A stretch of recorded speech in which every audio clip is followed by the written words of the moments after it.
Hello, this is Daniel Reeves, and in this tutorial I'm going to show you the basics of using an arcade fire stick. An arcade fire stick is a controller for a games console, in my case with this, the PlayStation 3. A fire stick is an expensive piece of hardware which is essentially a glorified controller, which is better for playing fighting games, for example, Street Fighter, and, as my one would suggest, Street Fighter Cross Tekken. This particular model is the Street Fighter Cross Tekken Versus Edition, designed by Mad Catz, which is one of the leading manufacturers in fire sticks. Now then, the first things first is actually connecting the fire stick up to the console. If we go to the back, then we can see a little latch here, a little hidden compartment. By opening this up, we can see inside that there is actually a cable. Now then, let's get the cable out. As you can see, it's a very long one, and it's also rather well hidden, because if you see in this part, it's actually a little indented. That way, a little bit of the cable can actually go in, you can close it, and the latch doesn't show out so much. Next, now that we have this, we've got the little USB drive here. All we have to do is connect this up into the drive here. The fire stick is now connected to the PlayStation 3. Next, we'll go on to the actual buttons. First off, on the back, we have two noticeable buttons: the start and the select buttons. These buttons on the regular controller are here and here.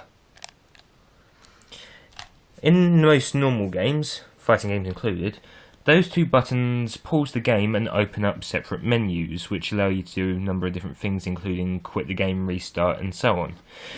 On fire sticks, it is generally a good idea for the manufacturer to put both the start and select buttons on the back of the controller, so you don't accidentally press them while you're fiddling around with the actual keys, because your hands do play around a little bit when in game. Next are the actual buttons. The 8 buttons on here represent 8 different buttons on an actual controller. We have square, triangle, X and circle, which are the 4 buttons here, and they are the 4 most used ones. And then we have R1, L1, R2 and L2, which are the 4 buttons on the top of a regular controller. These buttons will take up the majority of your use, and they activate the different attacks you'll use in game.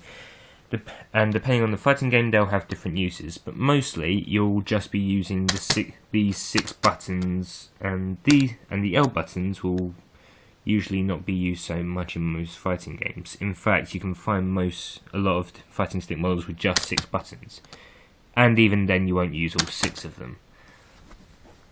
In the case of Street Fighter Cross Tekken, it really is just a case of these 6 buttons being light punch, mid punch, high punch, heavy punch, and light kick, medium kick, heavy kick. And of course, you can have different button combinations for different games, and in some cases you can have light attack, mid attack, heavy attack, and guard, and different combinations of each. The buttons which aren't used can be used as simple shortcuts for certain attacks, which could use a combination of 2 buttons at once. Next, we have the actual stick. This controls the movement of your character in game, and can be moved in a number of different directions, 8 in total. Now, there are different ways you can hold the stick which allow you to use it more efficiently, and it really is just a matter of personal preference. One of the most common types of ways to grasp the stick is to simply cup it on the top and move it in different directions. This is a pretty simple way to do it. Another way, which is known as the wine glass method, is to get your middle finger, your index finger, and then simply going through it in the bottom and cup it like a wine glass. Another version of this is to do it between your index finger and your pinky finger, which I personally find to be a more accurate and efficient way of using it. Next we have buttons up here, which are probably the least important, but are still important nonetheless. First off, we have the 4 buttons up here, well, 4 lights. These indicate which controller port your fight stick is plugged into at the moment. So, like if the first one's lit is player 1, player 2, player 3, player 4. This big button here is the home button, which on a regular controller is this little one in the middle. The home button opens up a separate menu known as the dashboard on the PlayStation, which allows you to quit the game and do a number of different functions which are available on the console. Next, we have these little buttons up here. The top one determines which thing your stick actually controls.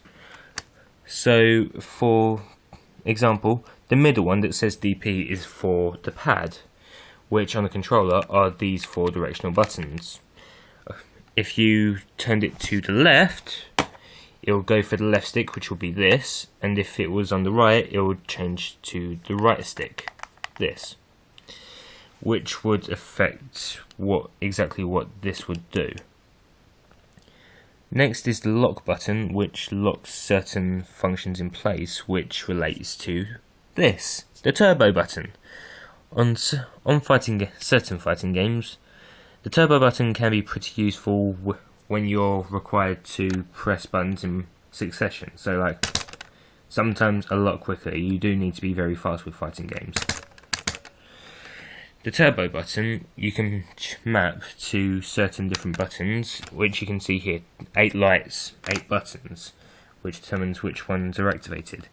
If we activate turbo on this, for example, then the button up here would become lit, and now if I press this in game, it would be as if I pressed this button at least twice before it actually stops doing anything.